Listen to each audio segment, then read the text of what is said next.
नमस्कार, स्वागत है आपका एसएल न्यूज़ के इस खास राजनीतिक विश्लेषण में। आज हम बात करेंगे उस शख्स की जो भारतीय राजनीति के सबसे रहस्यमय और रणनीतिकार चेहरों में से एक है, अमित शाह। 2024 का चुनाव जीतने के बाद अब भाजपा की निगाहें 2029 पर टिकी हैं। लेकिन क्या आपको पता है, अमित शाह ने जो गुप्त रणनीति बनाई है वो 2029 का चुनावी खेल पूरी तरह बदल सकती है। चलिए इस रिपोर्ट में आपको बताते हैं अमित शाह की वो गुप्त चालें जो 2029 के महासमर में विपक्ष को चौंका सकती हैं। तो बने रहिए हमारे साथ आखिर तक।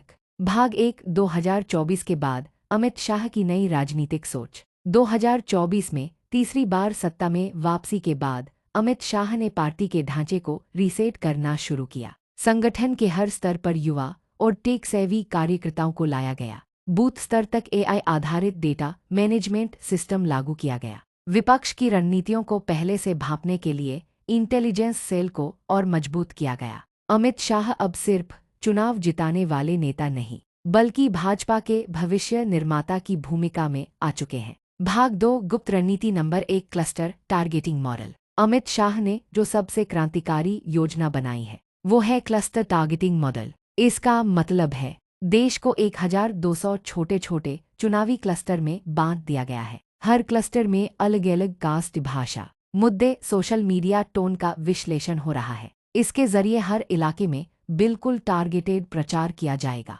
यह रणनीति पारंपरिक प्रचार से अलग है और एआई प्लस फील्ड इंटेलिजेंस पर आधारित है। भाग 3, गुप्त रणनीति number 2, voter persona creation via big data. 10 crore से ज्यादा वोटरों का डिजिटल प्रोफाइल तैयार किया जा चुका है। सोशल मीडिया, वोटिंग पैटर्न, खर्च, जातीय जुड़ाव, सब डेटा इकट्ठा किया गया है। हर वोटर के लिए एक पॉलिटिकल मूड स्कोर तैयार हो रहा है। इसका प्रयोग करके बीजेपी हर मतदाता को उसके मन की बात पहले ही बता पाएगी। भाग 4, गुप्त रणनीति नंबर 3, हाइपरलोकल डिजिटल कैंपेन। 2029 में बीजेपी अब फेसबुक पोस्ट या टीवी एड्स पर नहीं रुकेगी। हर गांव, हर मोहल्ले के लिए हाइपरलोकल व्हाट्सएप ग्रुप्स बनाए जा रहे हैं। लोकल भाषाओं में वीडियो और ऑडियो क्लिप्स भेजे जाएंगे। इन्फ्लुएंसर वोटर मॉडल लागू किया जाएगा, जिसमें हर मोहल्ले में 3-5 ओपिनियन लीडर्स को पार्टी की सोच से जोड़ा जाएगा। यानी प्रचार अब घर घर की बात बन जाएगा। भाग 5, गुप्त रणनीति number 4, silent expansion in south and east. Amit Shah का फोकस अब दक्षिण और पूर्वोत्तर भारत पर है। तमिलनाडु, केरल, बंगाल और ओडिशा में बीजेपी की पकड़ अब तक कमजोर रही है, लेकिन शाह ने इन इलाकों में छोटे छोटे हिंदुत्व आधारित संगठनों को जोड़ा है। 2025 से 2028 तक इन राज्यों में 1000+ गांव स्तर के सम्मेलन और धार्मिक यात्राएं प्लान की गई हैं। लक्ष्य है विचारधारा से पहले मन जोड़ो, फिर वोट मिलेगा। भाग 6, गुप्त रणनीति नंबर 5, कांग्रेस मुक्त ऑपोजिशन 2.0। शाह की सबसे बड़ी रणनीति है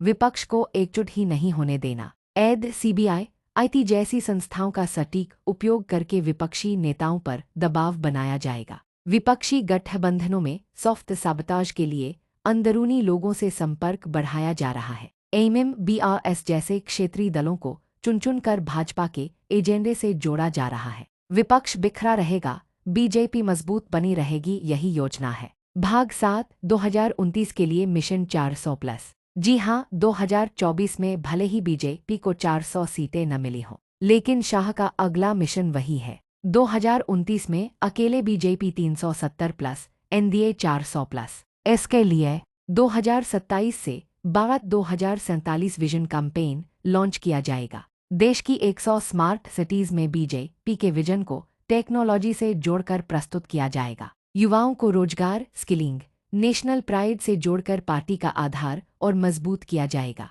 क्या अमित शाह की ये रणनीति 2029 में सब कुछ बदल देगी? विपक्ष अभी भी 2024 की हार से उबर नहीं पाया है। राहुल गांधी, केजरीवाल, ममता, इनमें से कोई भी अकेला चेहरा नहीं बन पाया है। वहीं अमित शाह 2025 से ही 2029 की तैयारी में लग चुके हैं, और वो भी जमीन से लेकर डिजिटल युद्ध तक।